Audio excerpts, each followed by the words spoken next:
ग्रंथालय आयोजित साहित्याच्या पारावर या महफिलीत लेखक वाचक द्वयी आणि रसिक श्रोत्यांचं मनपूर्वक स्वागत. आजचं हे 10वं पुष्प.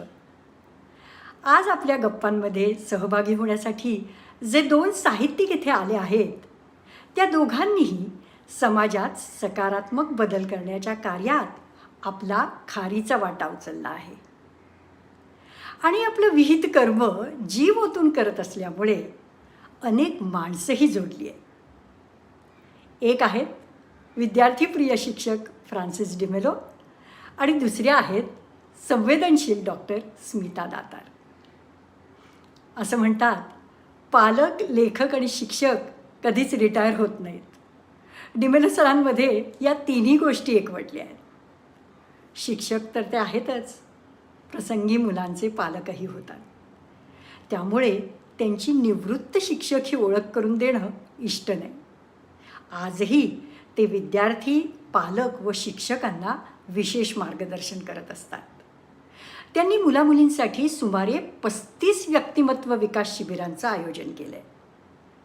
सरांनी सामवेदी बोलीभाषेतील लोकगीतांवर MPhil पदवी संपादन केली आहे. मुलांच्या भावविश्वात शिरून त्यांच्याशी चिरकाळ टिकणारं नातं निर्माण करणारे सर अनुभव समृद्ध आहेत. सरांच्या पुस्तकातले काही हृदयस्पर्शी प्रसंग वाचले की वाटतं, आईवडिलांनंतर मुलाला जवळ घ्यायचा हक्क खरंच शिक्षकाचा असतो. गेल्या साहित्य संमेलनाचे अध्यक्ष फादर दिब्रिटो यांनी पुस्तकाला दिलेल्या रसाळ प्रस्तावनेत म्हटलंय, शाळा हे मुलांचं दुसरं घर असतं आणि घर ही पहिली शाळा याची जाणीव शिक्षकांना असावी लागते. अशी जाणीव असणाऱ्या डिमेलो सरांच्या ओघवत्या वाणीतून लाखो इथले गुरु या पुस्तकाच्या निर्मितीबद्दल आणि त्यातील काही प्रसंगांबद्दल ऐकूया. त्यानंतर वाचकांना अतिशय भावलेल्या, प्रकाशनाच्या दिवशीच 400च्या वर विक्री झालेल्या या पुस्तकावर प्रतिक्रिया देणार आहेत साहित्याची उत्तम जाण असणारे ललित कथा लेखक श्री अलेक्स मॅचॅले.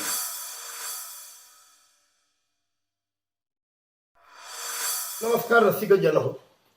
ग्रंथालय प्रकाशित माझे लाखो इथले गुरु हे पुस्तक म्हणजे माझ्या ते एका शिक्षकाचे अनुभव कथन.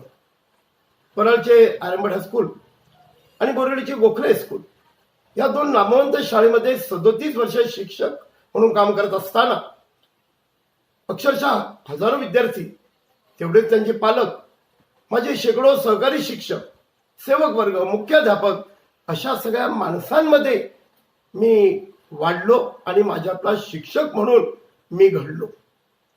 त्याचबरोबर शाळेच्या विविध प्रकारच्या सहली, शालेय शिबिरे, वर्षा सहली, लांबरपेट सहली अशा अनेक उपक्रमांचं आयोजन करताना बऱ्याचदा काही अनपेक्षित प्रसंगांना आम्हा शिक्षकांना तोंड द्यावं लागलं. काही बरे वाईट अनुभवही आले, पण खरं सांगतो त्या अनुभवांनीच आम्हा शिक्षकांना खऱ्या अर्थाने समृद्ध केलं, प्रगल्भ केलं. दुसऱ्या शब्दात सांगायचं म्हणजे शिक्षक म्हणून मला घडवलं. थोडक्यात हे सगळे विद्यार्थी, शिक्षक, हे अनुभव हे सगळेच माझ्यासाठी गुरु ठरले.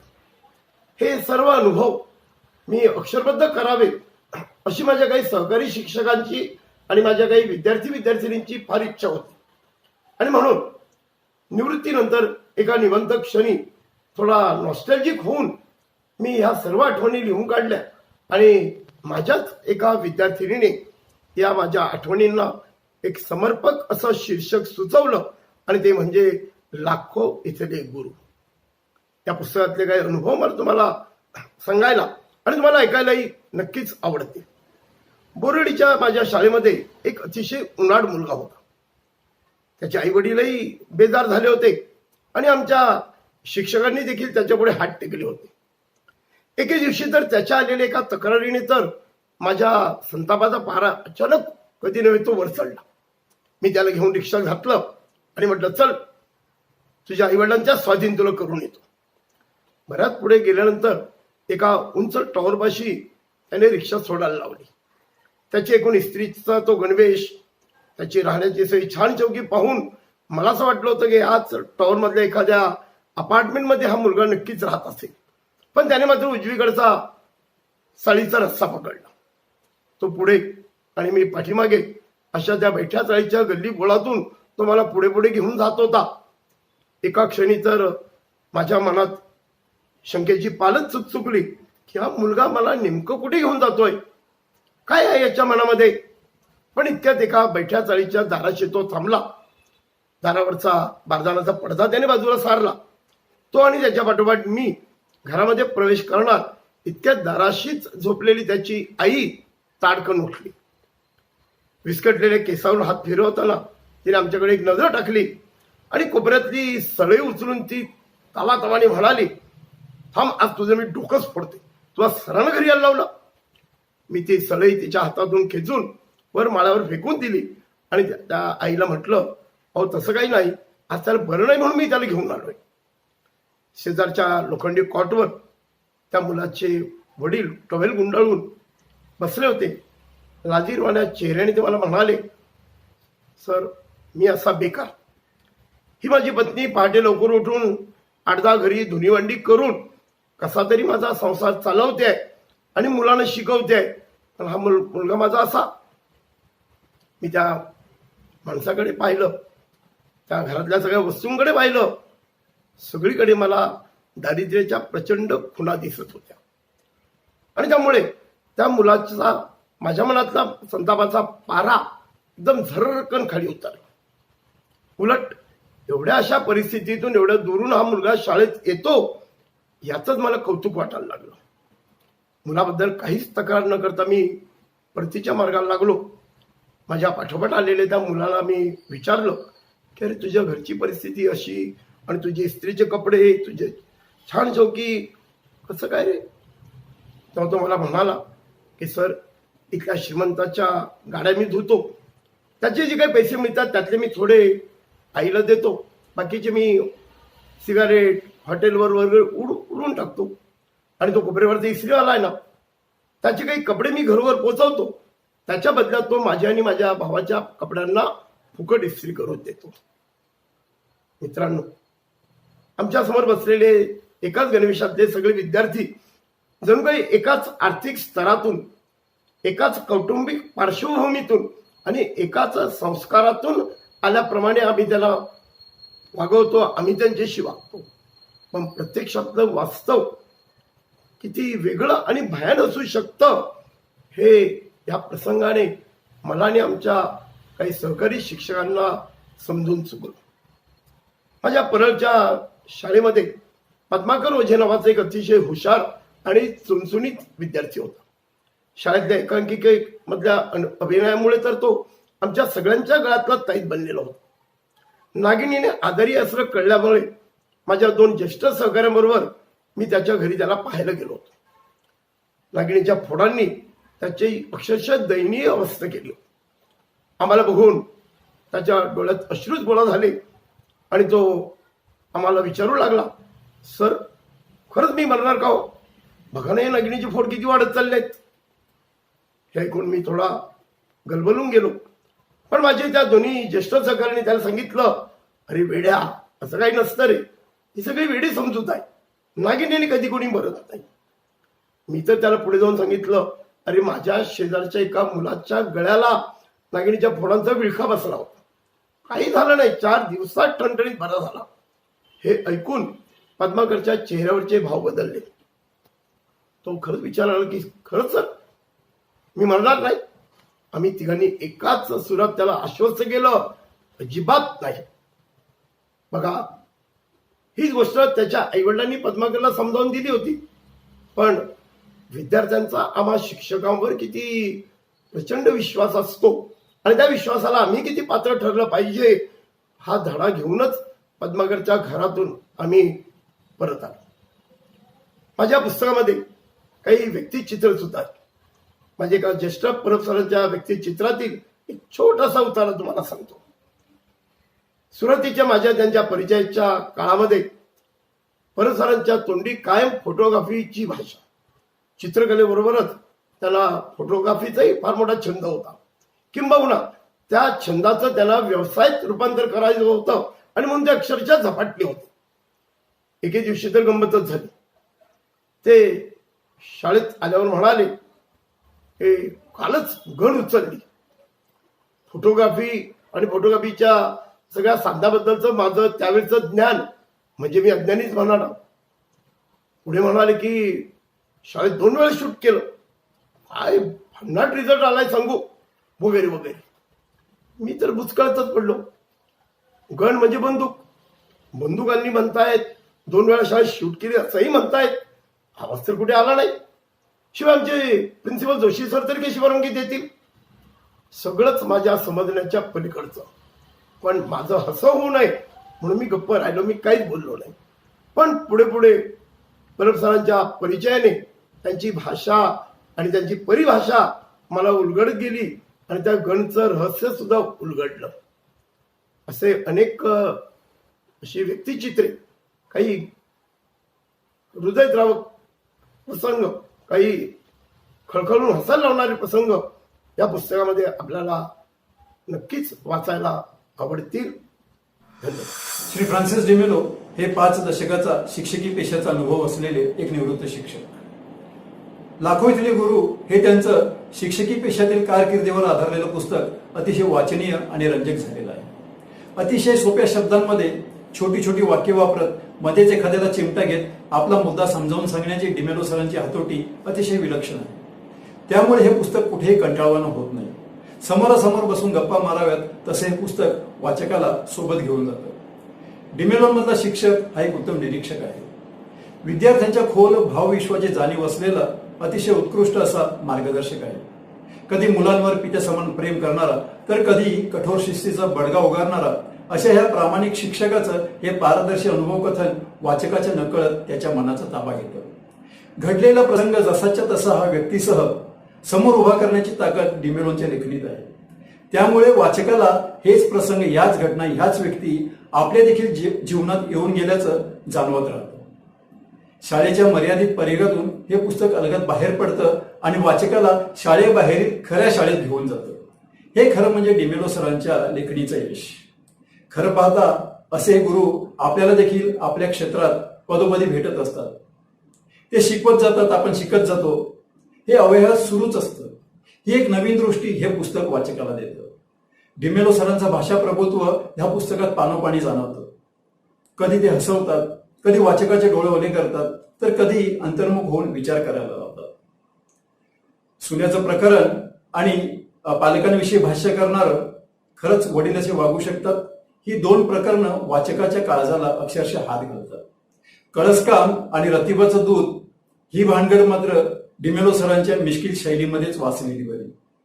हरतालिकेच्या सुट्टीच्या निमित्ताने डिमेलो सरांवर ओढवलेला काहीसा फजितीचा प्रसंग, पण तो देखील त्यांनी अतिशय प्रामाणिकपणे ह्या पुस्तकामध्ये लिहिलेला आहे. विद्यार्थी, शिक्षक आणि पालक हा एक त्रिकोण आहे. विद्यार्थी या त्रिकोणाचा शिरोबिंदू तर पालक आणि शिक्षक हे पायाचे 2 बिंदू. हे डिमेलो सरांनी ह्या पुस्तकात नोंदविलेले निरीक्षण त्यांच्यामध्ये जबाबदार आणि संवेदनशील शिक्षकाची ओळख अधोरेखित करतं. डिमेलो सरांचं हे पुस्तक पालक, शिक्षक, विद्यार्थी आणि इतर सर्वांसाठी अतिशय उपयुक्त आहे. खरं म्हणजे शाळेबाहेरील शाळेतील खऱ्या गुरुची ओळख करून देणारं हे पुस्तक म्हणजे लाखात एक असा गुरुच आहे. वैद्यकीय पेशा आणि कला यांचं एक अभिजात नातं आहे. कारण हा नुसता रुग्णसेवेचा धर्म नसून सर्जनाला साथ घालणारी कला आहे. डॉक्टर जितक्या संवेदनशीलतेनं शल्यचिकित्सा करतो तितक्याच निष्ठेनं एखादी कला देखील जोपासू शकतो. डॉक्टर स्मिता दातार या जनरल फिजिशियन असून सौंदर्यशास्त्र तज्ज्ञ आहेत. कॅनव्हास या कथासंग्रहातील कथा वाचताना आपल्याला सारखं वाटत राहतं की डॉक्टर मनकवडे तर नाहीत, त्यांच्या कथा तुमच्या माझ्या मनातल्या असतात. प्रसिद्ध लेखिका मोनिका गजेंद्र गडकर कॅनव्हासला दिलेल्या प्रस्तावनेत म्हणतात, लेखिकेला जाणवणारी आयुष्याबद्दलची, माणसांबद्दलची स्पंदनं विणत त्यांची कथा स्वतःची अशी एक वीण निर्माण करत जाते. या कथासंग्रहाला मराठा मंदिर उत्कृष्ट कथासंग्रह पारितोषिक मिळालेलं आहे. त्याची द्वितीय आवृत्तीही प्रसिद्ध झाली आहे. माझी राधा या कथेला संगीत देऊन श्री चकोर शहा त्याचं अभिवाचन करतात. कॅनव्हसमधील 16ही कथांचं अभिवाचन उमेश घैसास यांच्या आवाजात रेकॉर्ड झाले आणि नॅशनल असोसिएशन फॉर ब्लाइंड या अंधशाळेत तो ऐकवला जातो हे विशेष. कथा, कविता, कादंबरी, एकांकिका, पटकथा लेखन, दिवाळी अंकाचं सहसंपादन, ई बुक अशा साहित्याच्या विविध प्रांतात मनमुक्त मुसाफिरी करणाऱ्या डॉक्टर अभिनय क्षेत्रातही अग्रेसर आहेत. रुग्ण सुरक्षा अभियान या संस्थेच्या त्या संस्थापकीय विश्वस्त आहेत. कॅनव्हसवर चितारलेल्या या कथांचे अंतरंग जाणून घेऊया डॉक्टर स्मिता दातार यांच्याकडून. वाचक अभिप्रायासाठी सहभागी होत आहेत हिरकणी या महिला संस्थेच्या प्रवक्त्या साधना पाटील.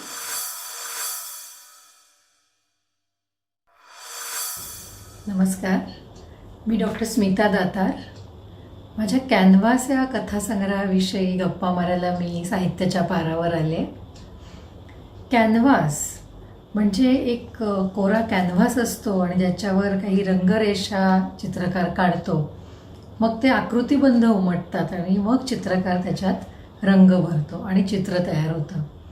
मला वाटतं तशाच प्रकारे आधी काही लेखकाला काही पात्र भेटतात, कुठेतरी काही घटनांची बीजं पडतात आणि मग कथा आकाराला येतात आणि मग त्याच्यामध्ये रंग भरले जातात. असे हे जे रंग भरले जातात, हे जे फटकारे मारले जातात कोऱ्या कॅनव्हासवर, त्याच्यातनं चित्रनिर्मिती होते आणि तसाच माझा हा पहिला कथासंग्रह कॅनव्हास. हा जो कथासंग्रह आहे ह्याच्यात 16 कथा आहेत. त्यांच्या निर्मितीच्याही काही कथा आहेत ज्या मी तुम्हाला सांगणार आहे.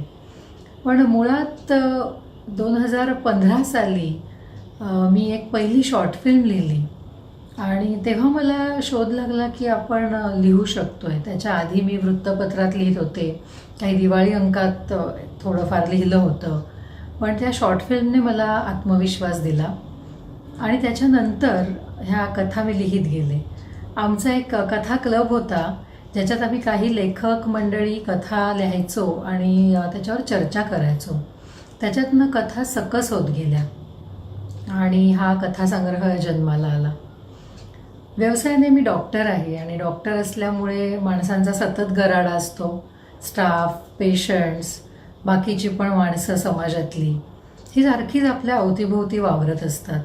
त्यातून निरीक्षण करण्याची एक आवड, माणसं वाचण्याची आवड, असं कुठेतरी रोज घडणाऱ्या घटनांची प्रतिबिंब मनात उमटत गेली आणि लेखक मला असं वाटतं आपल्या पात्रांना सगळ्या भावना देतो. राग, लोभ, मत्सर, प्रेम सगळ्या भावना लेखक देतो आणि गोष्टी निर्माण होतात.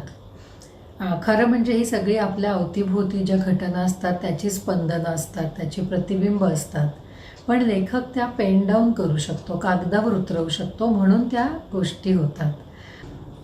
आणि ह्या कथासंग्रहात मानवी नातेसंबंधांचं वर भाष्य आहे, आपल्या रोजच्या आयुष्यातल्या काही घटनांवर भाष्य आहे, माणसं माणसांशी कशी वागतात त्याच्यावर काही मी भाष्य केलेलं आहे. तर अशा ज्या माझ्या कथा आहेत त्यातली एक कथा आहे पहिली, झुंज. झुंज ही कथा एक वर्तमानपत्रात बातमी आली होती की हनुमंथप्पा कोप्पड नावाचा धारवाडला राहणारा सैनिक सियाचेनला 25 फूट बर्फाखाली जिवंत सापडला होता. आणि तेव्हाच मी भुज बॉर्डरवर एका गाण्याच्या कार्यक्रमाचं निवेदन करायला गेलेले, सैनिकांचं आयुष्य जवळून पाहत होते. ह्या दोन घटनांची कुठेतरी सरमिसळ झाली आणि झुंज कथा जन्माला आली. त्याप्रमाणेच काही ज्या कथा आहेत, माझी राधा, नंतर चमेली के मंडवे तले, कॅनव्हास, ह्या थोड्याशा पुरुषांच्या दृष्टिकोनातनं मी लिहिल्या. चमेली के मंडवे तले एका अगदी वृद्धात्वाकडे आता झुकणाऱ्या जोडप्याची कथा आहे. सहजीवनावरचीच आहे, पण तरीसुद्धा ते जे आजोबा असतात ते कसे ट्रान्सफॉर्म होत जातात त्यांच्या आयुष्यात प्रेम आल्यावर, त्याच्यावरची कथा आहे. माझी राधा ही अनयचा म्हणजे राधेच्या नवऱ्याच्या दृष्टिकोनातनं लिहिलेली कथा आहे. कॅनव्हास ही जी कथा आहे ती एका पुरुष शिक्षकांवर लिहिलेली कथा आहे. जनरली आपल्या जर असं कानावर आलं की कुठल्या तरी मुलीचा विनयभंग झाला आणि तो पुरुषाने केला तर आपण चटकन विश्वास ठेवतो. पण हे जे शिक्षक आहेत हे इतक्या तरल मनाचे आहेत आणि खरंच असं घडलेलं असतं का आणि त्यांचं भावविश्व कसं आहे त्याच्यावर ही कथा आहे कॅनव्हास. नंतर डॉक्टर असल्याने ऑफकोर्स पेशंटचा काहीतरी प्रॉब्लेम्स त्याच्यात येणारच होते, पण तरी मी ते पेशंटची गोष्ट म्हणून लिहिलेली नाही आहे. पण IVFबद्दल आपण सगळेच ऐकतो आणि दाम्पत्यांना फार मोठ्या ताणातनं जावं लागतं. त्याचं जर चांगलं आउटकम आलं तर सगळेच खुश होतात, पण नाही आलं तरीसुद्धा काही जण जे कसं सकारात्मक घेतात नवीन पिढीतले लोक, तिथे मला माझे ओंकार आणि गार्गी ही पात्र भेटली आणि त्यांच्यावरती कथा आहे. सौदा ही एका सरोगेट मदरवर कथा आहे. हॅपी ॲनिव्हर्सरी ही परत एका नवीन पिढीचं प्रतिनिधित्व करणाऱ्या मुलीची एक हलकी फुलकी गोष्ट आहे. खेळ ही आपल्याला एक थेट कोकणातलं एक वातावरण आहे आणि त्याच्यावरची एक कथा आहे. ह्याची पण एक वेगळीच कथा आहे. आता मी सांगत नाही, तुम्ही वाचा आणि तुम्हीच मला अभिप्राय द्या त्याच्यावरती. यू आर माय सोनिया ही एका सोफिया नावाच्या रोबोचा शोध लागला असं एक वर्तमानपत्रात आलं होतं आणि जूल नावाचा एक छोटा रोबो तयार झाला होता, तर त्याच्यावरनं मला एक सुचलेली कथा आहे यू आर माय सोनिया. ICUच्या खिडकीतनं ही माझ्या अनुभवांवरच आधारित एक कथा आहे. अशा अनेक कथा तुम्हाला कॅनव्हासमध्ये वाचायला मिळतील. डिपार्चर, तिची गोष्ट, जनी ह्या काही थोड्याशा व्यक्तिचित्रणात्मक कथा आहेत, पण त्याच्यातही काही वेगळे प्रॉब्लेम्स मी डिस्कस केलेले आहेत, तर त्याही तुम्ही नक्की वाचा. आणि मला सांगायला आनंद होतो की पिंडदान ही जी माझी कथा आहे ती मी एका कार्यक्रमात वाचली होती आणि तिथे रत्नाकर मतकरींनी ती ऐकली होती आणि त्यांनी असं विचारलं होतं की ती कथा कोणाची होती. ते फार चांगली कथा होती आणि त्यांना म्हणावं नेहमी लिहित राहा, आणि माझ्यासाठी हे फार मोठं प्रशस्तीपत्रक होतं पिंडदान या कथेचं. आणि या सगळ्या अशा ज्या चांगल्या मला सगळ्यांकडनं पोचपावत्या मिळत गेल्या त्याच्यामुळे सुद्धा माझा हुरूप वाढला. माझी राधा या कथेतल्या एका परिच्छेदाचं मी अभिवाचन करते. गाय हंबरली म्हणून त्या तरुणीनं मागं बघितलं. ती तू होतीस माझी राधा, अलौकिक सुंदर. तू इतकी सुंदर आहेस याची पण एकदा पुन्हा जाणीव झाली. मी मागं फिरलो. हल्ली तुपाला पूर्वीसारखी कणिक का येत नाही? अंगणातली रांगोळीची रेष वाकडी का असते? वेणी घालून घ्यायला तू का येत नाहीस? हे प्रश्न डोळ्यातल्या पाण्यात धूसर झाले आणि कृष्णाची काळी सावली हळूहळू आपल्या संसारावर पडायला लागली. तू कृष्णाच्या प्रेमात बुडत होतीस. प्रेम की भक्ती? पण तुझ्या मुखात त्याचंच नाव असायचं. यमुनेवर पाण्याला जाऊन तू रिकामी घागर घेऊन परत यायचीस. तू माझ्याशी प्रतारणा करत नव्हतीस, पण तुझ्यासाठी शेजेवर मी नसून कृष्ण असायचा. तुझं, कृष्णाचं आणि यशोदामाईचं पण चांगलं मेतकूट होतं.